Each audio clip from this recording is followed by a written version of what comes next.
You can easily insert any integrate Google Drive module inside WordPress page or post using Classic Editor. It's the simplest way to share, display, and manage Google Drive hosted files via Classic Editor.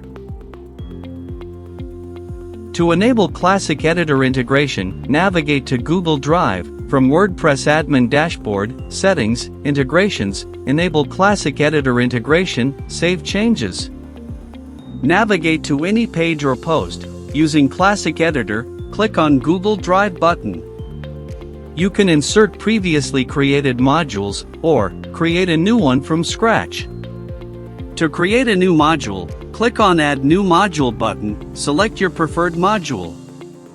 Rename the module based on requirements. From the Source tab, select preferred Google Drive files to allow users to interact with them.